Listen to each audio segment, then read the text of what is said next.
Big लोक सुनियो हर दर्शन पायो, संगत पार ताਰਨ को गुरु नानक साहिब पंथ चलायो। वाहिगुरु गुरु नानक साहिब धार के मुरुख है जाए। सृष्टि के ज्ञानदाता जुगो जुगी अकाल गुरु ग्रंथ साहिब महाराज जी की पवित्र गोद अंदर बड़ी ही श्रद्धा के भावना के नाल अपनी दीवान विच माई भाई बैठे वड्डे भाग हैं। जे सतगुरु गरीब नवाज दादा जी की वडियाई की गल करिए तो शायर ने बहुत सोहनिया 4 लाइनां लिखियां है। वो कहता सागर सुक जांदे गर्मी जद पवे बहुती है, पर बाणी दा सागरा सुकदा नहीं। सागर सुक जांदे गर्मी जद पवे बहुती है, पर बाणी दा सागरा सुकदा नहीं। चंद चढ़दियां चढ़दियां छुप जांदे आ, पर बाणी दा चरना छुपदा नहीं।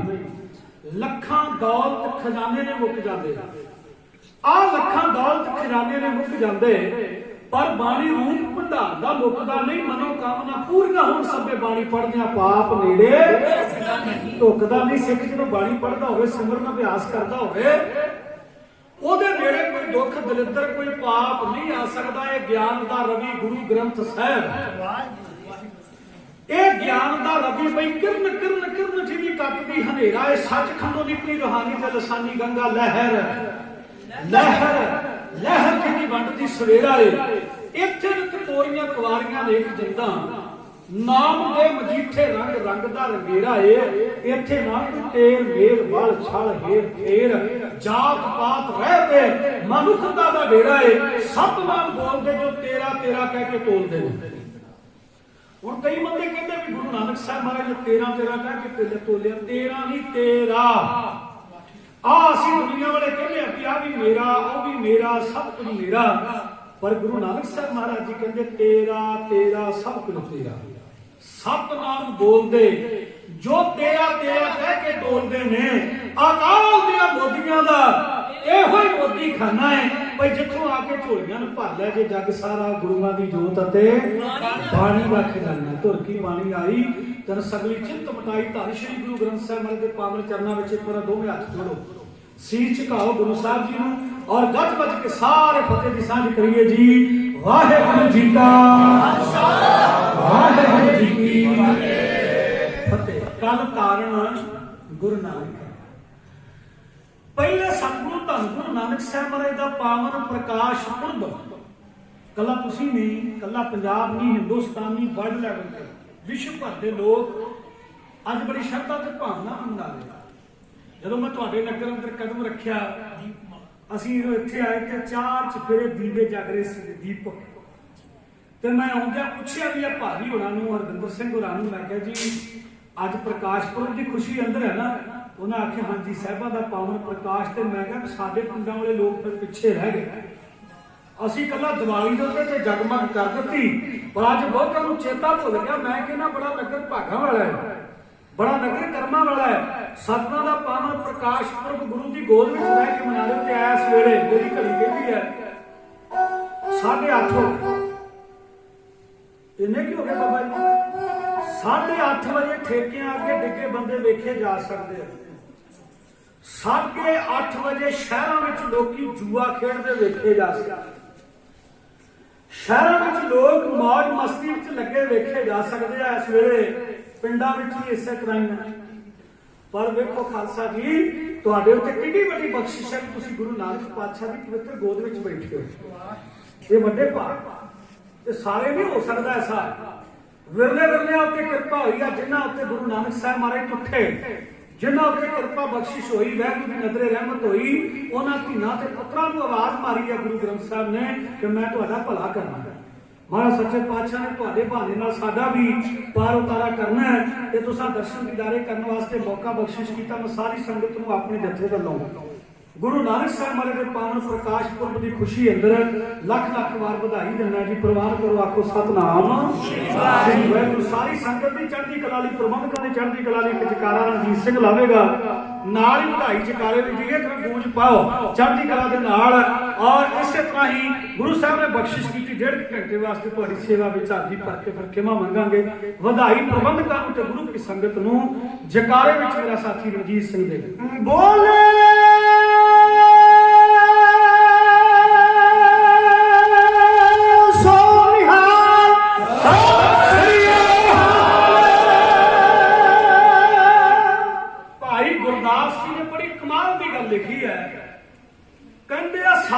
नानक प्रगटिया। हुण थोड़ी जी गल समझण वाली है, पढ़ी आप हर साल ही जांदे। जे कोई मेरे वर्गा लिखारी हुंदा ना, आम बंदा, उन्हें कह देना सी गुरु नानक जन्मिया। ते जन्म लैण विच ते प्रगट होण विच जीवी आसमान दा फर्क है। ਜਿਹੜਾ जन्म ਲੈਂਦਾ ਉਹ ਇੱਕ दिन मर ਜਾਂਦਾ, पर ਜਿਹੜਾ प्रगट ਹੁੰਦਾ ਉਹ ਸਦੀਵ ਕਾਲ ਦੁਨੀਆ ਵਿੱਚ ਰਹਿੰਦਾ, ਉਹ ਕਦੇ ਜਾਂਦਾ ਨਹੀਂ। सवाल पैदा होता गुरु नानक साहब प्रगट होए मुड़ के गए नहीं गए। खालसा जी आए जरूर पर गए नहीं। आ बैठे है गुरु ग्रंथ साहब जी का पवित्र रूप बन के सदा वास्ते दुनिया में चौंकड़ा ला लिया, बाणी का रूप बन गया। मैं बीबियां नाल गल शुरू करांगा इत्थों। जे शायद साडे उत्ते कोई सवाल कर देवे बई गुरु नानक पातशाह महाराज का पावन प्रकाश किहड़े नगर विच होया, ते साडे विच बहुते हो गए जिन्हां नूं अजे तक पिंड दा नहीं पता। अजे तक पिंड का नहीं पता। बहुते लोग ऐसे भी है, मिलता कई मेरा भैन बीबियां वजीर वीरां वडेरी उम्र के 85 साल के बजुर्गों भी कई बार जानबूझ के पूछीदा, बाबा जी गुरु नानक साहब महाराज का जो नगर सीगा तो पहला नाम की सी? बहुतों को पता नहीं। मैं बेनती ये करनी चाहना, उस पिंड का नाम सी तलवंडी। राय भोए भट्टी मुसलमान का पिंड से, राय बलार के वड्डियां दा। ते उस धरती अंदर एक दंपति जोड़ा वस रहा, मेहता कल्याण दास पटवारी साहब। मामूली बंदा नहीं, ऑफिसर बंदा है पटवारी। उस वेले की पोस्ट है, कोई निकी जी गल नहीं सी। मेहता कल्याण दास पटवारी साहब ते उन्हां दी धर्म सपत्नी जगत माता तृप्ता जी। मन विच एक उमंग पैदा हुई, मन अंदर एक भावना पैदा हुई कि घर में संतान पैदा होवे। गरीब नवाज गुरु ग्रंथ साहब महाराज जी कहते पुत्ती गंढ पवै संसार। मेरे तो पहला हुणे सकत्तर साहब भाजी होरी वह कृपा करे, नाम थोड़ा जा उक गया मेरे को। मैं बेनती ये करनी चाहना भी बड़ी प्यारी उन्हें गल सुनाई है गुरु नानक साहब के जीवन की। सानू अपने इतिहास बारे पता होना चाहिए। जिस धरती का जिक्र किया ना, कोड़ियाला घाट साहब तो कोनिया शहर के बिल्कुल नेड़े नेपाल के बार्डर उत्ते, मैं उत्थे 2.5 साल लगातार मस्या के दिहाड़े से जाता रहा अपने जत्थे समेत। बाबा काला सिंह जी अज भी उत्थे सेवा करवा ते वो पवित्र धरती वाकया ही कोड़ियों के कोल दूर कर दी। मेरे बाबे नानक ने पूरी दुनिया में नाम का छक्का दिता, पूरी दुनिया में। मैं अर्ज कर रहा सी पुत्ती गंढ पवै संसार, ते जिन्ना चिर मनुख बाहर विचरदा नहीं उन्होंने उन्ना चिर गुरबाणी के अर्थां बारे भी नहीं पता। कई बार आप समझ लेंगे भी शायद पुत्तां सांझ बनती है तो धी नूं भावें मार दो। शायद आप कई बार यह समझ लेंगे पुत्ती गंढ पवै संसार, पुत्रां नाल संसार विच गंढ पैंदी है, धी दी लोड़ नहीं। पर खालसा जी शहरी तबका बैठा है, गुरु ग्रंथ साहब सच्चे पातशाह ने कला पुत्र नूं प्रमोट नहीं किया। पुत्ती का अर्थ बनता धीआं अते पुत्र, ते जिन्ना चिर असीं आप ट्रांसलेशन नहीं पढ़ा उन्ना चिर पता नहीं लगेगा। मैं बेनती करूंगा थोड़े अगे आओ, पिछे ना मेरे वीर संग के बाहर चले जाते। कई नौजवान वीरां ने भी आन के चौंकड़े लाए आ। मैं अपने भरावां नूं भी जियो आया कहना, जदों असल गल उदों ही बनती जदों नौजवान सुने। बुजुर्गां ने तो सारी जिंदगी सिक्ख्या भी आ, सिखाउणा उहदा कोल असल सीखना है। पर नौजवानों नूं बेनतियां करनियां, मेरे वीर आए सारिआं नूं जियो आया। मैं कृपा कर बेनती मैं कर रहा मापियां दे मन नूं भावना आई कि घर विच संतान होवे ते पहली संतान किहड़ी पैदा होई? बच्ची ਜਿਹੜੀ गुरु नानक साहब महाराज जी नालों 5.5 साल वड्डी भैन है। ते नाम की है जी? नानकी। नानकी नाम तां रखिया क्योंकि नानके दे घर विच पैदा हुई। लोग कहते हैं कि गुरु नानक साहब के नानके जेहड़े सानूं पुछदे हुंदे सी पहला, ढाडियां नूं सवाल कर देना, दसो गुरु नानक साहब के नानके किहड़े पिंड है? ते कई चरे ढाडियां ने हत्थ जोड़ के कहना कि मैनूं अजे पता नहीं, दसूंगा पुछ के। ते कईयां ने अगों फिर तुरंत जवाब देना, जे बहुता ना हटे उन्हें कई बार करी जाना भी है सवाल बड़ा औखा शायद आना भी ढाडियां कवीशरां नूं। गुरु नानक साहब के नाम के किहड़े पिंड है? ते कईयां तगड़े हो के कहना भी तूं उत्थे पिंडियां लैके जाना। जे जिन्नी गल सुनी है उहदे उत्ते ते आपां असर नहीं कीता ते अगां दूजे सवाल असीं करी जाने। मैं बेनती करूं, डेरा चाल पिंड दा नाम है, वो पिंड नानकियां दा है। उत्थे बच्ची दा जन्म होया ते नाम रख दिता नानकी। नानकियां दे घर पैदा होई नानकी। 5.5 साल की भैन नगर तलवंडी में खेड रही है, राय भोए की तलवंडी में। बाहर भैन खेड रही है किकली कलीर की। कोई भैन अपने वीर का मत्था चुमती है, घुट घुट के कलेजे नाल ला रही है, क्योंकि वीर ते भैन की सांझ बड़ी लगी होती है। मन में खिच पई बाहर बोलियां सुनिया भैनों ने ਜਿਹੜੇ गीत गाए वीरां ਦੇ ਨਾਲ ਸਾਡਾ ਪੁਰਾਣਾ ਸੱਭਿਆਚਾਰ ਸ਼ੁਰੂ ਬਾਅਦ ਵਿੱਚ ਬੇਨਤੀ ਕਰਦੀ ਬਾਹਰ ਖੇਡਦੀਆਂ ਬੱਚੀਆਂ ਨੂੰ ਵੇਖ ਕੇ ਮਨ ਵਿੱਚ ਖਿੱਚ ਪਈ ਭੈਣ ਨਾਨਕੀ ਵੀ ਘਰੋਂ ਬਾਹਰ ਗਈ ਹੈ ਤੇ ਜਦੋਂ ਬਾਹਰ ਜਾ ਕੇ ਵੇਖਿਆ ਤੇ ਸਹੇਲੀਆਂ ਨੇ ਆਖਿਆ ਨਹੀਂ ਨਾਨਕੀ ਜੇ ਸਾਡੇ ਨਾਲ ਖੇਡਣਾ ਹੈ ਨਾ ਤੇ ਜਾ ਆਪਣੇ ਘਰੋਂ ਆਪਣਾ ਵੀਰ ਲੈ ਕੇ ਆ ਜੇ ਸਾਡੇ ਨਾਲ ਖੇਡਣਾ ਆਪਣਾ ਵੀਰ ਲੈ ਕੇ ਆ ਤੇਰਾ ਤੇ ਵੀਰ ਹੀ ਕੋਈ ਨਹੀਂ ਤੇਰੀ ਭੈੜੀ ਨਜ਼ਰ ਲੱਗ ਜਾਵੇਗੀ ਇਹ ਸਮਾਜਿਕ ਦਸ਼ਾ ਸੀ ਬਹੁਤਾ ਵਿਸਤਾਰ ਵਿੱਚ ਜਾਵਾਂਗਾ ਸਮਾਂ ਬਹੁਤਾ ਨਿਕਲ ਜਾਏਗਾ ਧਾਰਮਿਕ ਲੋਕਾਂ ਦੀ ਦਸ਼ਾ ਇਹ ਸੀ ਉਸ ਵੇਲੇ ਕਿ ਉਹ ਪਰਜਾ ਨੂੰ ਲੁੱਟਣ ਉੱਤੇ ਲੱਗੇ ਹੋਏ ਸੀ ਪਹਿਲਾਂ ਕਹਿੰਦੇ ਸੀ ਸਾਡੀ ਪੂਜਾ ਕਰੋ ਤੇ ਫਿਰ ਅਸੀਂ ਨਿਰੰਕਾਰ ਨਾਲ ਜੁੜਾਂਗੇ ਵਿੱਚ ਉਹਲੇ ਬਣ ਗਏ ਤੇ ਜਿਹੜੇ ਸੀ ਧਾਰਮਿਕ ਲੋਕਾਂ ਦੀ ਨੀਤੀ ਇਹ ਸੀ ਆਖਣਾ ਪਹਿਲਾਂ ਜੱਗ ਕਰੋ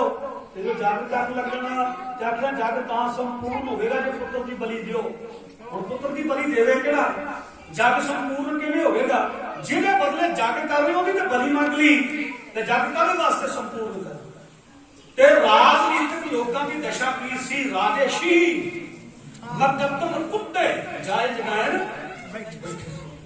ਤੇ ਉਸ ਵੇਲੇ ਸਮਾਜਿਕ ਦਸ਼ਾ ਇਹ ਸੀ ਕਿ ਜਿਸ ਔਰਤ ਦੇ ਕੁੱਖ ਵਿੱਚੋਂ ਧੀ ਜਾਂ ਪੁੱਤਰ ਪੈਦਾ ਨਹੀਂ ਹੁੰਦਾ ਲੋਕੀ ਨੂੰ ਬਾਝ ਕਹਿੰਦੇ ਸਨ ਅਰਦਾਸ ਕਰਿਆ ਕਰੋ ਕਿਸੇ ਮਾਂ ਉੱਤੇ ਇਹ ਸ਼ਬਦ ਨਾ ਟੁੱਟਦਾ ਹੈ ਬਹੁਤ ਭੈੜਾ ਜਿਵੇਂ ਕਿਸੇ ਜ਼ਮੀਨ ਵਿੱਚ ਕੁਝ ਨਾ ਪੈਦਾ ਹੋਵੇ ਤਾਂ ਅਸੀਂ ਕਹਿੰਦੇ ਬੰਜਰ ਧਰਤੀ ਹੈ ਤੇ ਜਿਸ ਮਾਂ ਦੀ ਕੁੱਖੋਂ ਸੰਤਾਨ ਨਾ ਪੈਦਾ ਹੋਵੇ ਲੋਕ ਉਹਨੂੰ ਬਾਝ ਕਹਿੰਦੇ ਸਨ ਮਾਂ ਤ੍ਰਿਪਤਾ ਆਪਣੇ ਘਰ ਵਿੱਚ ਬੈਠੀ ਹੈ ਚੌਂਕਾ ਮਾਰ ਕੇ ਤੇ ਬਾਹਰ ਬੱਚੀ ਖੇਡ ਰਹੀ ਹੈ ਸਹੇਲੀਆਂ ਨੇ ਆਖਿਆ ਨਾਨਕੀ ਤੇਰਾ ਵੀਰ ਨਹੀਂ ਹੈਗਾ ਜੇ ਸਾਡੇ ਨਾਲ ਖੇਡਣਾ ਜਾ ਵੀਰਾ ਲੈ ਕੇ ਆ ਰੋਂਦੀ ਰੋਂਦੀ ਬੱਚੀ ਘਰੇ ਆਈ ਇਹ ਸੱਚ ਸੀ ਸਮਾਜਿਕ ਤੇ ਨਿੱਕੀ ਜਿਹੀ ਬੱਚੀ ਦੇ ਦਿਲ ਉੱਤੇ ਲੱਗੀ ਕਿ ਉਹ ਜਾਣਦੀ ਹੈ ਜਿਸ ਭੈਣ ਦਾ ਵੀਰ ਨਾ ਹੋਵੇ ਉਹਨੂੰ ਕੋਈ ਇਹ ਗੱਲ ਕਹਿ ਦੇਵੇ ਕਿ ਤੇਰੀ ਭੈਣੀ ਨਜ਼ਰ ਲੱਗ ਜੇ ਕਿ ਸਾਡੇ ਵੀਰਾਂ ਨੂੰ ਚੱਲਣਾ ਬੜਾ ਔਖਾ ਹੈ ਸਮਾਜਿਕ ਦੀ ਗੱਲ ਹੈ ਔਖਾ ਸੀ ਘਰ ਨੂੰ ਆਈ ਤੇ ਵਿਹੜੇ ਵਿੱਚ ਵੜਦਿਆਂ ਹੀ ਮਾਂ ਤ੍ਰਿਪਤਾ ਨੇ ਵੇਖਿਆ ਬੱਚੀ ਰੋ ਰਹੀ ਹੈ ਆਪਣੇ ਕੋਲ ਬੁਲਾਇਆ ਆਖਿਆ ਧੀਏ ਕਿਉਂ ਰੋਈ ਹੈ ਇਹਦਾ ਮਨ ਕਿਉਂ ਭਰਿਆ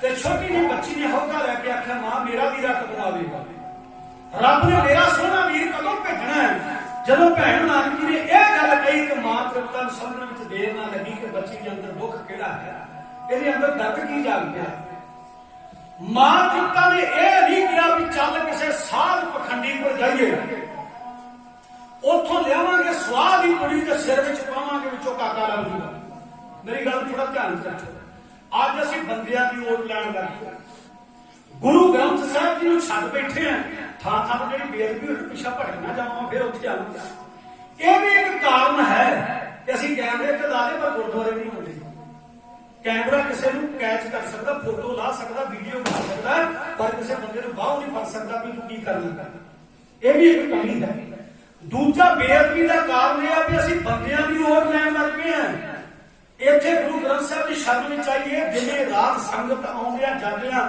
ਗੁਰੂ ਦੀ ਸ਼ਰਨ ਵਿੱਚ ਕੀਰਤਨ ਕਰਨ ਪਾਠ ਸੁਣਨ ਦਿਨੇ ਰਾਤ ਇੱਥੇ ਗਹਿਮਾ ਗਹਿਮ ਰਵੇ ਤੇ ਕਿਵੇਂ ਬੇਅਦਬੀ ਹੋ ਸਕਦੀ ਗੁਰੂ ਗ੍ਰੰਥ ਸਾਹਿਬ ਇਹ ਵੀ ਇੱਕ ਕਾਰਨ ਹੈ ਤੇ ਤੀਜਾ ਇਹ ਆ ਕਿ ਖਾਲਸਾ ਜੀ ਬਹੁਤੇ ਗੁਰਦੁਆਰੇ ਅਸੀਂ ਪਿੰਡਾਂ ਚ ਸ਼ਹਿਰਾਂ ਚ ਬਣਾਉਂਦੇ ਆ ਜਾਤ ਦੇ ਆਧਾਰ ਤੇ ਬਣਾਉਂਦੇ ਅਸੀਂ ਗੁਰਦੁਆਰੇ ਆਹ ਬਣਾਣਿਆਂ ਦਾ ਜਾਂ ਦੂਜਿਆਂ ਦਾ ਇਹਨਾਂ ਦਾ ਪਰ ਅਸੀਂ ਨਾ ਇੱਕ ਨੂੰ ਇੱਕ ਪ੍ਰਸ਼ਾਦ ਦੇਣਾ ਨਹੀਂ ਚਾਹੁੰਦਾ ਤੇ ਦੂਜਾ ਦੂਜੇ ਤੋਂ ਲੈਣਾ ਨਹੀਂ ਚਾਹੁੰਦਾ ਇਸੇ ਕਰਕੇ ਗੁਰਦੁਆਰੇ ਜ਼ਿਆਦਾ ਬਣ ਗਏ ਗੱਲਾਂ ਥੋੜ੍ਹੀਆਂ ਜਿਹੀਆਂ ਕਈ ਸੱਚੀਆਂ ਹੋਣਗੀਆਂ ਕੌੜੀਆਂ ਲੱਗਣਗੀਆਂ ਪ੍ਰਾਰਥਨਾ ਇਹ ਕਰ ਰਿਹਾ ਸੀ ਮਾਂ ਤ੍ਰਿਪਤਾ ਨੇ ਇਹ ਨਹੀਂ ਕਿਹਾ ਵੀ ਚੱਲ ਕਿਸੇ ਪਖੰਡੀ ਸਾਧ ਕੋਲੋਂ ਲਿਆਵਾਂਗੇ ਧਾਗਾ ਉਹ ਬੰਨਾਂਗੇ ਗਿੱਟੇ ਨਾਲ ਜਾਂ ਗੁੱਟ ਨਾਲ ਪਾਵਾਂਗੇ ਤੇ ਉਹਦੇ ਵਿੱਚੋਂ ਵੀਰ ਮਿਲੇਗਾ ਮਾਂ ਤ੍ਰਿਪਤਾ ਕਹਿੰਦੀ ਅਰਦਾਸ ਕਰ ਹੁਣ ਆਪਾਂ ਕਰਦੇ ਆ ਜਿਹੜੇ ਅਰਦਾਸ ਕਰਦੇ ਨੇ ਫਿਰ ਥੋੜ ਵੀ ਨਹੀਂ ਕਿਸੇ ਗੱਲ ਦੀ ਤੇ ਜਿਹੜੇ ਧਾਗਿਆਂ ਤੇ ਲੱਗੇ ਆ ਨਾ ਉਹ ਧਾਗਿਆਂ ਨਾਲ ਉਸੇ ਤਰ੍ਹਾਂ ਬੱਝੇ ਰਹਿ ਗਏ ਕੁਝ ਵੀ ਪ੍ਰਾਪਤ ਨਹੀਂ ਹੋਇਆ ਮਾਫ ਕਰ ਦੇਣਾ ਇਹਨਾਂ ਗੱਲਾਂ ਨੂੰ ਖੰਡਨ ਕਰ ਦਿੱਤਾ ਧੰਨ ਗੁਰੂ ਗ੍ਰੰਥ ਸਾਹਿਬ ਮਹਾਰਾਜ ਜੀ ਨੇ ਤੇ ਉਸ ਵੇਲੇ ਵੀ ਮਾਂ ਤ੍ਰਿਪਤਾ ਕਹਿੰਦੀ ਧੀਏ ਅਰਦਾਸ ਕਰ ਤੇਰੀ ਅਰਦਾਸ ਪ੍ਰਵਾਨ ਹੋ ਗਈ ਰੱਬ ਤੈਨੂੰ ਵੀਰਾ ਬਖਸ਼ਿਸ਼ ਕਰੇ ਬੋਲੇ ਸ਼ਬਦ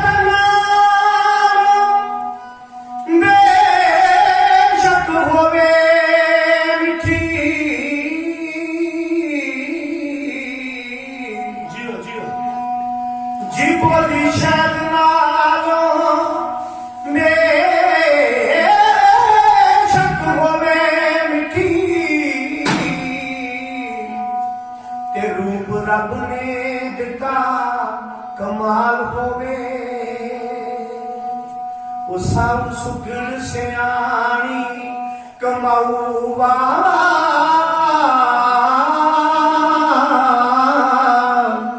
ਜੀ ਸਤ ਧਰਮ ਦੀ ਰੱਖਦੀ ਸੰਭਾਲ ਹੋਵੇ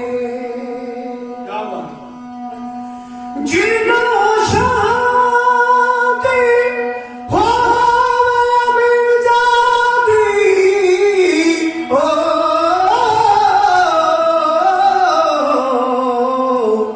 ਤੇ ਲੱਗੀ ਬੇਸ਼ੱਕ ਕਹਿਣਿਆ ਨਾਲ ਹੋਵੇ ਪਰ ਪਾਰਸ ਰੱਖਦਾ ਸਦੀ ਕਦਰ ਕੋਈ ਨਾ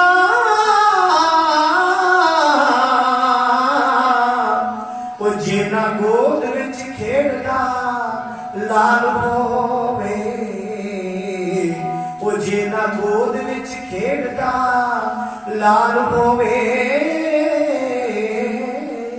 ਸਾਊ ਸੁਭਰ ਸਿਆਣੀ ਕਮਾਊ ਵਾਵਾ ਸਤ ਧਰਮ ਦੀ ਰਾਖੀ ਸੰਭਾਲ ਹੋਵੇ ਉਹ ਸ਼ਾਨ ਦੀ ਹੋਵੇ ਅਮੀਰ ਜ਼ਾਦੀ ਲੱਦੀ ਬੇਸ਼ੱਕ ਗਹਿਣਿਆਂ ਨਾਲ ਹੋਵੇ ਪਾਰ ਸਾਖਦਾ ਉਸ ਦੀ ਕਦਰ ਕੋਈ ਨਾ ਜਿਹਨਾਂ ਗੋਦ ਵਿੱਚ ਖੇਡਦਾ ਲਾਲ ਹੋਵੇ ਸਮਾਜ ਦੇ ਲੋਕ ਕਦਰ ਨਹੀਂ ਕਰਦੇ ਮਾਂ ਪਿਤਾ ਨੂੰ ਪਤਾ ਸੀ ਅਰਦਾਸ ਪ੍ਰਮਾਨ ਹੋਵੇਗੀ ਤੇ ਫਿਰ ਸੁਣੀ ਪੁਕਾਰ ਦਤਾਰ ਪ੍ਰਭ ਗੁਰੂ ਨਾਨਕ ਜਗ ਮਾਹੀ ਪਠਾਇਆ ਭੈਣ ਨਾਨਕੀ ਦੀ ਵੀਰ ਭੈਣ ਦੀ ਜਗ ਤੇ ਸਾਂਝ ਵੱਡੀ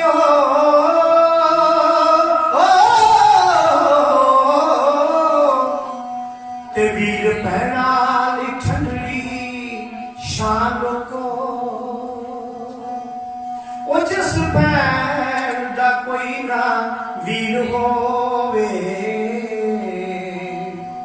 ਤੇ ਕਿਹੜਾ ਉਸ ਦਾ ਸ਼ਹਿਰ ਗਰਾਂ ਲੋਕੋ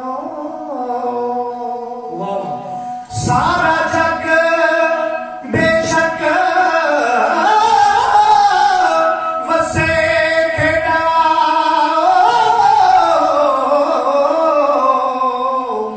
ਤੇ ਇਹ ਪਰ ਕੋਈ ਨਾ ਪਕੜਦਾ ਬਾਹਰ ਕੋ ਜਿੰਜਾ ਸਦਰਾ ਵੀਰ ਹੀ ਕਰਨ ਪੂਰੇ ਉਹ ਜਦੋਂ ਤੁਰ ਜਾਣ ਪਿਓ ਤੇ ਮਾਂ ਕੋ ਉਹ ਜਦੋਂ ਤੁਰ ਜਾਣ ਮਾਂ ਤੇ ਪਿਓ ਮਾਂ ਪਿਓ ਤੇ ਮਾਂ ਕੋ ਸਾਰਾ ਜਗ ਬੇਸ਼ੱਕ ਵਸੇ ਖੇੜਾ ਐ ਪਰ ਕੋਈ ਨਹੀਂ ਪਕੜਦਾ ਬਾਹਰ ਲੋਕੋ ਚਾ ਸਭਨਾ ਵੀਰ ਹੀ ਕਰਨ ਪੂਰੇ ਜਦੋਂ ਤੁਰ ਜਾਣ ਪਿਓ ਤੇ ਮਾਂ ਲੋਕੋ ਜਦੋਂ ਮਾਪੇ ਨਾ ਰਹਿਣ ਫਿਰ ਵੀਰਾਂ ਦਾ ਬਹੁਤ ਵੱਡਾ ਭੈਣਾਂ ਦਾ ਆਸਰਾ ਹੁੰਦਾ ਆਓ ਤੱਕੀਏ ਜਰਾ ਭੈਣ ਨੇ ਕੀਤੀ ਅਰਦਾਸ ਇੱਕ ਪਾਸੇ ਧਰਤੀ ਮਾਂ ਵੀ ਪੁਕਾਰ ਕੇ ਅਰਦਾਸਾਂ ਕਰੀ ਸੀ ਮਾਂ ਮਰਦਾ ਦੀਆਂ ਬੋਲੀਆਂ ਮਹਿਤਾ ਕਲਿਆਣ ਦਾਸ ਪਟਵਾਰੀ ਸਾਹਿਬ ਜੀ ਦੇ ਹਾਰੇ ਇਹਨਾਂ ਸਾਰੀਆਂ ਚੀਜ਼ਾਂ ਦਾ ਨਤੀਜਾ ਕੀ ਨਿਕਲਿਆ 1469 ਈਸਵੀ ਨੂੰ ਰਾਏ ਹੋਏ ਪੱਕੀ ਮੁਸਲਮਾਨ ਦੇ ਪਿੰਡ ਜਿਨ੍ਹਾਂ ਤੋਂ ਰੀਕ ਦੀ ਭੈਣ ਨਾਨਕੀ ਦਾ ਪਿਆਰਾ ਜਿਹਾ ਗੀਤ ਸੰਸਾਰ ਵਿੱਚ ਆਇਆ ਆ ਗਿਆ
मिटी धुंध जग चानण होआ, ज्यों कर सूरज निकलिया तारे छके अंधेर पलोआ, सिख पुके मरगावली भन्नी जाए ना धीर धरोआ, बाबे तारे चार चक।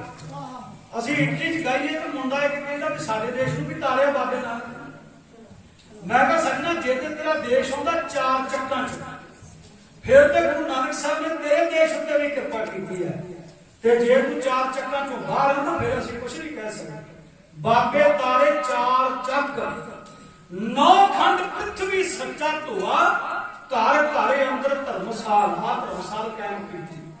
ਘਰ ਘਰ ਅੰਦਰ ਧਰਮਸਾਲ ਹੋਏ, ਕੀਰਤਨ ਸਦਾ ਵਸੋਆ। ਤੇ ਪੌੜੀ ਦੀ ਅਖੀਰ ਵਿੱਚ ਬੜੀ ਕਮਾਲ ਦੀ ਗੱਲ ਕਹਿ ਕੇ ਭਾਈ ਗੁਰਦਾਸ ਜੀ ਉਹ ਕਹਿੰਦੇ ਗੁਰਮੁਖ ਕਾਲ ਵਿੱਚ ਪ੍ਰਗਟ ਹੋਆ, ਕਹਿੰਦੇ ਗੁਰਮੁਖਤਾ ਹੀ ਲੈ ਕੇ ਆਏ ਗੁਰੂ ਨਾਨਕ ਸਾਹਿਬ। ਗੱਲ ਪ੍ਰਗਟ ਦੀ ਚੱਲੀ ਸੀ, ਤਿੰਨ ਸ਼ਬਦ ਪ੍ਰਗਟ ਹੈ। ਉਹਨਾਂ ਤਿੰਨਾਂ ਸ਼ਬਦਾਂ ਨੂੰ ਆਪਾਂ ਥੋੜੀ ਜਿਹੀ ਟ੍ਰਾਂਸਲੇਸ਼ਨ ਕੇਵਲ ਅੱਧੇ ਮਿੰਟ ਵਿੱਚ ਕਰ ਦੇਣੀ। ਪਹਿਲਾ ਸ਼ਬਦ ਹੈ ਪ੍ਰਗਟ, ਸਤਿਗੁਰੂ ਨਾਨਕ ਪ੍ਰਗਟਿਆ, ਉਹ ਵੀ ਗਏ ਨਹੀਂ, ਉਹ ਕਦੇ ਮਰ ਨਹੀਂ ਸਕੇ। ਤੇ ਦੂਜਾ ਸ਼ਬਦ ਕੀ ਹੈ? ਪ੍ਰਗਟਿਓ ਖਾਲਸਾ ਪ੍ਰਮਾਤਮ ਕੀ ਮੌਜ। ਖਾਲਸਾ ਵੀ ਜਨਮ ਨਹੀਂ ਲੈਂਦਾ, ਖਾਲਸਾ ਪ੍ਰਗਟ ਹੁੰਦਾ ਜੋ ਖੱਡੇ ਬਾਟੇ ਦੀ ਪੌਦ ਹੈ। ਪਿਛਲਾ ਸਭ ਤੋਂ ਖਤਮ, ਉਸ ਦਿਨ ਤੋਂ ਪ੍ਰਗਟ ਹੋ ਗਿਆ ਖਾਲਸਾ। ਤੇ ਤੀਜਾ ਸ਼ਬਦ ਕੀ ਹੈ? ਪ੍ਰਗਟ ਗੁਰਾਂ ਕੀ। ਇਹ ਦੋਨੇ ਚੀਜ਼ਾਂ ਜਿਹੜੀਆਂ ਨੇ ਪ੍ਰਗਟ ਨੇ ਕਦੇ ਮੁੱਕਣਗੀਆਂ ਨਹੀਂ। ਸੰਸਾਰ ਭਾਵੇਂ ਨਾਸ਼ ਹੋ ਜਾਵੇ ਪਰ ਗੁਰੂ ਨਾਨਕ ਸਾਹਿਬ ਦੀ ਹੋਂਦ, ਖਾਲਸੇ ਦੀ ਹੋਂਦ ਤੇ ਗੁਰੂ ਗ੍ਰੰਥ ਸਾਹਿਬ ਸੱਚੇ ਪਾਤਸ਼ਾਹ ਦੀ ਹੋਂਦ ਕਦੇ ਮਿਟੇਗੀ ਨਹੀਂ। ਇੱਕ ਵਾਰ ਗੱਜ ਕੇ ਆਖੋ ਸਤਿਨਾਮ ਸ੍ਰੀ ਵਾਹਿਗੁਰੂ। ਭੈਣ ਚੜ੍ਹਦੀ ਕਲਾ ਚ ਆਖੋ ਸਤਿਨਾਮ ਸ੍ਰੀ ਵਾਹਿਗੁਰੂ। ਸਭ ਤੋਂ ਪਹਿਲਾਂ ਦੀਦਾਰੇ ਕਿਹਨੇ ਕੀਤੇ? ਸਭ ਤੋਂ ਪਹਿਲਾਂ ਦਰਸ਼ਨ ਕਿਹਨੇ ਕੀਤੇ? ਗੁਰੂ ਨਾਨਕ ਸਾਹਿਬ ਜੀ ਦੇ। ਬੜੀ ਭਾਗਾਂ ਵਾਲੀ ਔਰਤ ਹੈ ਦਾਈ ਦੌਲਤ, ਮਾਪਿਆਂ ਨਾਲੋਂ ਪਹਿਲਾਂ ਉਹਨੂੰ ਦਰਸ਼ਨ ਹੋਏ ਤੇ ਬਾਹਰ ਭੱਜ ਕੇ ਆਈ। ਪਟਵਾਰੀ ਸਾਹਿਬ ਵਧਾਈ ਹੋ, ਤੁਹਾਡੇ ਘਰ ਪੁੱਤਰ ਪੈਦਾ ਹੋਇਆ। ਪਟਵਾਰੀ ਸਾਹਿਬ ਕਹਿੰਦੇ ਦੌਲਤ ਤੈਨੂੰ ਵੀ ਵਧਾਈ ਹੈ, ਮੰਗ ਕੀ ਮੰਗਣਾ? 32 ਦੰਦਾਂ ਵਿੱਚੋਂ ਜੋ ਕਹਿ ਮੈਂ ਤੇਰੀ ਝੋਲੀ ਚ ਪਾ ਦਿੱਤਾ। ਕਹਿੰਦੀ ਪਟਵਾਰੀ ਸਾਹਿਬ ਇੱਕ ਗੱਲ ਕਹਾਂ, ਪਹਿਲਾਂ ਮੇਰੇ ਮਨ ਵਿੱਚ ਸੀ ਕਿ ਜਦੋਂ ਤੁਹਾਡੇ ਘਰ ਵਿੱਚ ਸੰਤਾਨ ਪੁੱਤਰ ਪੈਦਾ ਹੋਇਆ ਤੇ ਮੈਂ ਤੁਹਾਥੋਂ ਮੰਗ ਕੇ ਵੀ ਦਾਨ ਬਹੁਤ ਸਾਰਾ ਲੈ ਲੈਣਾ, ਧਨ ਲੈਣਾ, ਮੰਗ ਕੇ ਵੀ ਲੈ ਲੈਣਾ। ਪਰ ਜਦੋਂ ਦੇ ਦਰਸ਼ਨ ਕਰ ਲਏ ਨਾ ਤੁਹਾਡੇ ਪੁੱਤਰ ਦੇ, ਜਦੋਂ ਦੇ ਦੀਦਾਰੇ ਕਰ ਲਏ ਨਾ ਉਸ ਸਲਾਹੀ ਨੂਰ ਦੇ, ਉਦੋਂ ਦੇ ਮਨ ਦੀ ਭੁੱਖ ਮਿਟੀ ਗਈ ਹੈ। ਜੀ ਨਹੀਂ ਕਰਦਾ ਹੁਣ ਕੁਝ ਮੰਗਣ ਵਾਸਤੇ, ਮੇਰਾ ਤੇ ਤਨ ਮਨ ਨਿਹਾਲ ਹੋ ਗਿਆ। ਤੇ ਸਵਾਲ ਪੈਦਾ ਹੁੰਦਾ ਵੀ ਕੀ ਤਨ ਮਨ ਨਿਹਾਲ ਹੋ ਗਿਆ ਹੋਵੇਗਾ? ਦਾਈ ਦਾ ਹਾਂਜੀ ਹੋ ਗਿਆ। ਸਤਿਗੁਰੂ ਕਹਿੰਦੇ ਨੇ ਤਨ ਮਨ ਹੋਏ ਨਿਹਾਲ, ਜਾਂ ਕੋ ਦੇਖਾਂ ਸਾਹਮਣੇ। ਜਦੋਂ ਪੂਰੇ ਗੁਰੂ ਦੇ ਦਰਸ਼ਨ ਦੀਦਾਰੇ ਤਾਂ ਤਨ ਮਨ ਨਿਹਾਲ ਕੌਣ ਹੁੰਦਾ? ਉਹਦੇ ਮਨ ਦੀ ਭੁੱਖ ਹੀ ਕੋਈ ਨਾ ਰਹੀ। ਇੱਥੋਂ ਤੱਕ ਕਹਿਣ ਲੱਗੀ ਪਟਵਾਰੀ ਸਾਹਿਬ ਮੈਨੂੰ ਤੇ ਲੱਗਦਾ ਜਿਵੇਂ ਮੇਰੀ ਜ਼ਿੰਦਗੀ ਅੱਜ ਸ਼ੁਰੂ ਹੋਈ। ਬੜੇ ਖੁਸ਼ ਹੋਏ, ਦਾਨ ਦਿੱਤਾ ਗਿਆ, ਲੋਕਾਂ ਨੂੰ ਵਧਾਈਆਂ ਮਿਲੀਆਂ, ਚਾਰ ਚੁਫੇਰੇ, ਇੱਕ ਵੱਖਰੀ ਜਿਹੀ ਸੁਗੰਧੀ ਮਹਿਸੂਸ ਕੀਤੀ ਗਈ। ਤਲਵੰਡੀ ਦੀ ਧਰਤੀ ਅੰਦਰ ਮੇਰੇ ਪਾਤਸ਼ਾਹ ਜੀ ਨੂੰ ਪਿਆਰ ਦੀਆਂ ਲੋਰੀਆਂ ਦਿੱਤੀਆਂ ਗਈਆਂ, ਮਾਂ ਨੇ ਆਪਣੀ ਗੋਦ ਵਿੱਚ ਪਾਇਆ। ਗੁਰਮੁਖ ਦੀਆਂ ਲੋਰੀਆਂ ਪਿਆਰ ਲਗਨ ਸਿਖਾਈ। ਤੇ ਉਸਤਾਦ ਸ਼ਾਇਰ ਖੇਦਾ ਉਹ ਕਹਿੰਦਾ ਪਹਿਲੀ ਉਸਤਾਦ ਬੱਚੇ ਦੀ ਮਾਂ। ਮਾਂ ਚਾਹੇ ਕਿ ਪੁੱਤਰ ਨੂੰ ਸਾਧੂ ਸੰਤ ਮਹਾਤਮਾ ਜੁਗ ਪੁਰਸ਼ ਬਣਾ ਦੇਵੇ, ਤੇ ਜੇ ਮਾਂ ਸਿੱਖਿਆ ਢਿੱਲੀ ਜਾਂਦੀ ਤੇ ਪੁੱਤ ਚੋਰ ਬਣ ਜਾਂਦਾ। ਸਾਡਾ ਕਸੂਰ ਹੈ, ਨਿੱਕੇ ਜਿਹੇ ਨੂੰ ਅਸੀਂ ਸੰਭਾਲਿਆ ਨਹੀਂ, ਨਿੱਕੇ ਜਿਹੇ ਬੱਚੇ ਨੂੰ ਸਿੱਖਿਆ ਚੰਗੀ ਨਹੀਂ ਦੇ ਸਕੇ, ਵੱਡਾ ਹੋਇਆ ਚੋਰ ਬਣ ਗਿਆ, ਵੱਡਾ ਹੋਇਆ ਲੋਕਾਂ ਨੇ ਜੇਬਾਂ ਕੱਟਣ ਸਿਰ ਪਾੜਨ ਲੱਗ ਪਿਆ। ਲੋਕਾਂ ਦੇ ਕਸੂਰ ਸਾਡਾ ਵੀ ਹੈ। ਬਾਬੇ ਥੋੜਾ ਜਿਹਾ ਇਸ ਗੱਲ ਵਿੱਚ ਕਸੂਰਵਾਰ ਤਾਂ ਹੈ ਭਈ 85% ਬੱਚਾ ਆਪਣੀ ਮਾਂ ਦੀ ਗੱਲ ਮੰਨਦਾ। ਇਹ ਗੱਲ ਨੋਟ ਕਰਕੇ ਰੱਖੋ, 85%। 15% ਸਾਡੀ ਜ਼ਿੰਮੇਵਾਰੀ ਹੈ ਵੀਰਾਂ ਦੀ। ਉਹਦਾ ਕਾਰਨ ਇਹ ਹੈ ਕਿ ਮੈਂ ਆਪਣੀ ਗੱਲ ਕਰਾਂਗਾ, ਇਹਨਾਂ ਵੀਰਾਂ ਦੀ ਨਹੀਂ ਕਰਾਂਗਾ। ਮੈਂ ਮਹੀਨੇ ਚ 29 ਦਿਨ 28 ਦਿਨ ਦਿਨੇ ਰਾਤ ਤੁਰਿਆ ਫਿਰਦਾ, ਸੰਗਤਾਂ ਦੇ ਦਰਸ਼ਨ ਕਰਦਾ। 6 ਮਹੀਨੇ ਵਿਦੇਸ਼ ਚਲਿਆ ਜਾਂਦਾ, ਉੱਥੋਂ ਕਿਤੇ ਮੁੜਿਆ, ਪਿੰਡ ਰਿਹਾ 10 ਦਿਨ 20 ਦਿਨ, ਫੇਰ ਚਲਿਆ ਗਿਆ। ਸੰਗਤ ਮੈਂ ਆਪਣੇ ਬੱਚੇ ਨੂੰ ਕਿੰਨੀ ਸਿੱਖਿਆ ਦੇ ਸਕਦਾ? ਜੇ ਮੈਂ ਘਰ ਹੀ ਨਹੀਂ ਰਿਹਾ, ਜੇ ਮੈਂ ਆਪਣੇ ਬੱਚੇ ਨੂੰ ਟਾਈਮ ਨਹੀਂ ਦਿੱਤਾ ਤੇ ਮੈਂ ਸਿੱਖਿਆ ਕਿੰਨੀ ਕੁ ਦੇ ਸਕਦਾ? ਆਪਣੇ ਬੱਚਿਆਂ ਨੂੰ ਸਿੱਖਿਆ ਦੇਵੇਗੀ ਮਾਂ, ਕਿਉਂਕਿ ਮਾਂ ਕੋਲੋਂ ਬੱਚਾ ਦੁੱਧ ਪੀਂਦਾ, ਮਾਂ ਕੋਲੋਂ ਬੱਚਾ ਖਾਂਦਾ, ਮਾਂ ਕੋਲੋਂ ਹੀ ਸੌਂਦਾ ਹੈ, ਤੇ ਬੱਚੇ ਨੂੰ ਸਕੂਲ ਭੇਜਦੀ ਆ ਮਾਂ ਤਿਆਰ ਕਰ ਆਏ ਨੂੰ ਵੀ ਸੰਭਾਲਦੀ। ਇਹਦਾ ਮਤਲਬ ਮਾਂ ਦਾ ਪ੍ਰਭਾਵ ਜ਼ਿਆਦਾ ਹੈ। ਤੇ ਜੇ ਕਿ ਮਾਂ ਆਪ ਬਾਣੀ ਪੜ੍ਹਨ ਵਾਲੀ ਹੈ ਤੇ ਹਕੀਕਤ ਹੈ ਕਿ ਬੱਚਾ ਵੀ ਮਹਾਨ ਹੋਵੇ। ਤੇ ਜੇ ਬੀਬੀ ਗੋਪੀ ਕੋ ਮਿਲਦੀ ਹੈ ਤੇ ਮੁੰਡਾ ਵੱਡਾ ਹੋ ਕੇ ਬ੍ਰਹਮ ਗਿਆਨੀ ਬਣ ਜਾਏਗਾ। ਝੂਠ ਦੇ ਪਤੰਗੜ ਵੇਖਣੇ, ਉਹਨੂੰ ਕਹਾਣੀ ਕਰ ਕਰਕੇ ਕभी सास की बहू कहीं तो होगा कहीं किसी रोल। आप बीबियां हसदियां भी ढाडियां तू वेंदा रहा कहीं को नां याद कीते मैं वेखदा नहीं रहा। बेनती करूंगा प्रबंधकां नूं कि दो मेरे घर है भावें जदों मर्जी आयो। एक मेरा पिंड ढड्डे आ चरिंदा दे भी कथू लंगर दे नजदीक बटाले रोड, एक मेरा घर मोहाली। दोवां विच तुहानूं टैलीविजन नहीं लभूगा मेरे कमरे च, बाकी जिथे मर्जी लाई फिर मैनूं नहीं किसी ने, पर मेरे रूम च टीवी नहीं होगा। मैं याद तां कीते ध्यान नाल सुनियो, उन्हां 5 नाटक रखे कट्टियां ते सानूं पता की बनाता कंधा कड़ा कृपान पिछैरा केस सिखां दी वर्दी 5 बाणियां नित पढ़नियां मर्यादा गुरु घर दी सच ते डट के दूर करना सदा कूड़ दा हनेरा जो रहता मैं पूरा हो गया मैं हूं उसका चेला। महाराज जी कहते मैं तो चेला है जेड़ा रहता विच पूरा। सानूं ना वो कुछ भुलाता ते ओही 4 सवेरे जोड़ता। आ हुण भी जदों गोपी बहु ना 7 बजे बीजियां बह जांदियां अंदर रिथां झरने करके बंद बाहर भावें भाई चला बाजा मार करे रोटी गर्म कर दिओ वो दाल गर्म कर दिओ कोई आवाज नहीं दिंदी मैनूं माफ करे। सबने का ध्यान जुड़िया होंदा उत्थे। जे गोपी हसदी है ते हसी जांदी है, जो रोंदी है तो रोई जांदी है। बाहर बंदा बेचारा तरले लेंदा भी दाल गर्म करो रोटी दिओ ते अंदरों आवाज आउंदी है कहंदियां दवांगे तैनूं रोटियां जदों मशहूरियां होणगीआं 5-7 मिनट उदों। हुण बंदा भी हार के निकल सुनिए नूं इकट्ठा हो के बह जांदा भी होण गल पैंदी। ਇਹ ਸਾਡੇ ਹਾਲਾਤ ਹੈ। ਪਿੱਛੇ ਜਿਹਨਾਂ ਨੇ ਦਿਖਾਇਆ ਸੀ ਗੋਪੀ ਉੱਤੇ ਝੱਟ ਦੀ ਸੁੱਟ ਦਿੱਤੀ, ਉਹਨੂੰ ਫਟੜ ਹੋਇਆ ਵਿਖਾਇਆ। ਇਹਨਾਂ ਬੀਬੀਆਂ ਨੇ ਸੁਖਣਾ ਸੁਖ ਲੀਆਂ, ਹੈ ਬਾਬਾ ਕਿੱਕਰ ਸ਼ਾਹ ਗੋਪੀ ਵਾਜੇ ਤੇਰਾ ਡੱਬਾ ਚੜਾਵਾਂਗੇ ਤੇ ਢਾਡੀ ਭਾਵੇਂ ਸਾਰੇ ਬਾਦਲ ਪੰਜਾਬ ਦੇ ਇਹਨਾਂ ਨੂੰ ਕੀ ਦੁੱਖ ਹੈ। ਇਹਨਾਂ ਕਹਿਣਾ ਆਪਕੋ ਸਤਨਾਮ ਹੈ, ਢਾਡੀਆਂ ਨੇ ਕਹਿਣਾ ਅਮਿਤ ਛਕੋ। ਅਸਾਂ ਤੇ ਕੋਈ ਗੱਲ ਗੁਰਮਤਿ ਦੀ ਕਰੀ ਤੇ ਸਾਡੀ ਕੀ ਲੋੜ ਹੈ। मैं हाथ जोड़ के अपील करांगा गुरमत नाल जुड़ो, सीखना पवेगा। पहली उस्ताद बच्चे दी मां है। 85% मां अपने बच्चे नूं जिधर मर्जी जोड़ लवे निक्की जी उम्र विच चंगा बन जाए ते मां पिता ने अपने पुੱਤ ਨੂੰ प्यार ਦੀਆਂ ਲੋੜੀਆਂ ਤੇ ਪਾਣੀ ਏਡਾ ਵੱਡਾ ਮਹਾਨ ਬਣ ਗਿਆ। ਸੱਚੇ ਪਾਤਸ਼ਾਹ ਨੂੰ ਪੜ੍ਹਨ ਵਾਸਤੇ ਭੇਜਣ ਲੱਗੇ ਤੇ ਪਾਂਡੇ ਨੂੰ ਪੜ੍ਹਾ ਦਿੱਤਾ। ਪੱਥਰ ਅੱਗੇ ਚੱਲਣਾ ਪਾਂਡੇ ਨੂੰ ਪੜ੍ਹਾ ਦਿੱਤਾ। ਮੇਰੇ ਪਾਤਸ਼ਾਹ ਜੀ जे स्कूल विच जांदे आ ते पांडे गोपाल दे नाल वार्तालाप हुंदी बड़ी प्यारी है। पंडित जी दसो की लिखा पट्टी उत्ते ते पांडा गोपाल कहंदा नानक एक बना एक। आ गल बड़ी प्यारी है सुनने वाली, ध्यान महाराज ने पट्टी हाथ विच फड़ ली ते एका पा दित्ता। एका सीधी लकीर खड़ी हुंडी वाला एक ओनू पातां दा एका ते नाल ही कहंदे उस्ताद जी हुण की करना है। उन्हें आख्या 2 पा दूआ बना दे। पढ़ा दे सुनो जमाने दी गल्लां ने, हुण ते न्याणे ये गल्लां नूं जानदे ने ते 1 2 वाला दूजा तीजा इन्हां नूं हुंदा, बाकी तो पता ही कख नहीं। आख्या दूआ पा 2 बना ते महाराज सच्चे पातशाह कहंदे नहीं उस्ताद जी पहला ये दसो भई एक तो पहला भी कुछ हैगा कि नहीं। हुण गल बच्चे दे रूप विच कह रहे पर गल बड़ी उच्ची कह रही। उन्हां आख्या नानक एक तो पहला कुछ भी नहीं, एक तो पहला कुछ भी नहीं। तो महाराज सच्चे पातशाह ने कितनी बड़ी गल कर लगे कहते महाराज नहीं उस्ताद जी एक तो पहला बहुत दसो की है। एक तो पहला आख्या जी एक तो पहला तुसी हो, एक तो पहला मैं हां, एक तो पहला कट्टी है, एक तो पहला कलम है, एक तो पहला स्याही है। जे सारी चीजां मौजूद ना होण एका बन नहीं सकदा। जे तुसी दसो ना ते मैं लिखांगा किवें ते जे नानक ना बैठा होवे तो पट्टी उत्ते कौन लिखेगा ते जे सामने पई कलम ना होवे ते एके नूं आकार नहीं दिता जांदा ते जे शाही ना होई ते एके नूं रंग नहीं चढ़दा। पंडित दा हाल होगा कि निक्की जी उम्र च कितनियां उच्चियां गल्लां करदा। आख्या नानक 2 पा 2 नहीं पंडित जी उस्ताद जी मैं 2 पाउण वास्ते दूई बनाउण वास्ते एक ही बनाउणा। गल देखो कि एक ही बनाउण वास्ते महाराज ब्राह्मण खत्री शूद्र वैश्य उपदेश 4 वर्णा को साझा। महाराज सच्चे पातशाह ने कृपा ही ऐसी की है।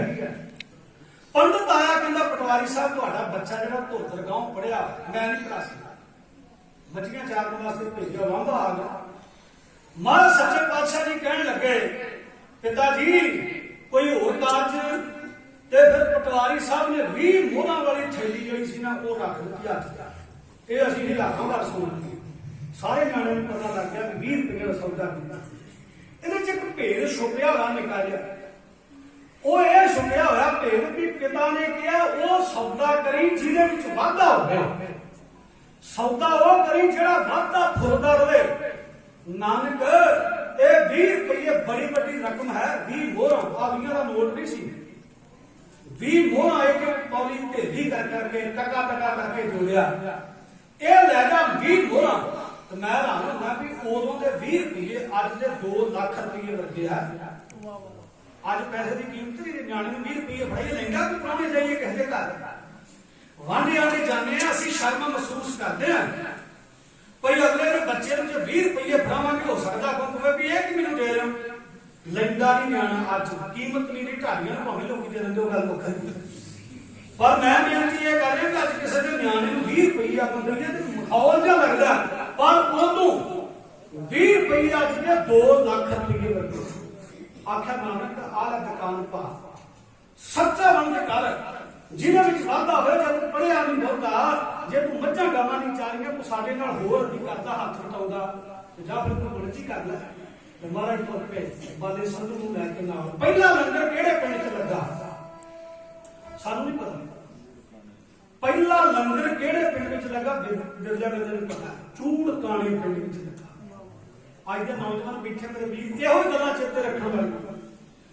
ਅਸੀਂ ਸਿੱਖ ਧਰਮ ਦੇ ਨੁਮਾਇੰਦੇ ਬੈਠੇ ਆ ਤੇ ਸਾਨੂੰ ਕੋਈ ਸਵਾਲ ਕਰ ਦੇਣਾ, ਜੇ ਅਸੀਂ ਇੱਧਰੋਂ ਉੱਧਰੋਂ ਦੇਖਾਂਗੇ ਕਈ ਵਾਰੀ ਪੱਤਰਕਾਰ ਪੁੱਛਦੇ ਵੱਡੇ ਵੱਡੇ ਜੋੜ ਮੇਲਿਆਂ 'ਚ ਜਾ ਕੇ ਹੈਰਾਨਗੀ ਉਦੋਂ ਹੁੰਦੀ ਹੈ ਜਦੋਂ ਨੌਜਵਾਨ ਮੁੰਡਿਆਂ ਨੂੰ ਅਨੰਦਪੁਰ ਸਾਹਿਬ ਦੀ ਧਰਤੀ ਅੰਦਰ ਪੱਤਰਕਾਰ ਨੇ ਸਵਾਲ ਕੀਤਾ ਵੀ ਇਹ ਧਰਤੀ ਜਿਹੜੀ ਹੈ ਇੱਥੇ ਕ੍ਰਿਸ਼ਮਾ ਕੀ ਕੀਤਾ ਗੁਰੂ ਗੋਬਿੰਦ ਸਿੰਘ ਨੇ, ਦੱਸੋ। ਇਹ ਸਾਨੂੰ ਨਹੀਂ ਪਤਾ। ਦੂਜੇ ਨੂੰ ਪੁੱਛਿਆ ਵੀ ਤੂੰ ਦੱਸ, ਨਹੀਂ ਜੀ ਸਾਡਾ ਕੋਈ ਇੰਟਰਸਟ ਨਹੀਂ ਹੈ, ਤੇ ਗਿਆ ਕਾਹਦੇ ਵਾਸਤੇ? ਜੇ ਤੈਨੂੰ ਪਤਾ ਹੀ ਨਹੀਂ ਤੇ ਅਨੰਦਪੁਰ ਸਾਹਿਬ ਲੈਣ ਕੀ ਗਿਆ ਤੂੰ? ਸਾਨੂੰ ਉਦੋਂ ਦੁੱਖ ਹੁੰਦਾ ਵੀ ਅਸੀਂ ਰੋਜ਼ ਸਟੇਜਾਂ ਤੇ ਦੁਹਾਈ ਦੇ ਕੇ ਕਹਿੰਦੇ ਆ ਗੁਰੂ ਗੋਬਿੰਦ ਸਿੰਘ ਨੇ ਖਾਲਸਾ ਸਾਜਿਆ, ਅਨੰਦਪੁਰ ਸਾਹਿਬ ਦੀ ਧਰਤੀ ਅੰਦਰੋਂ ਪਿਤਾ ਤੋੜਿਆ, ਮਹਾਰਾਜ ਨੇ ਕਿਤੇ ਵੱਡੇ ਜੰਗ ਯੁੱਧ ਲੜੇ।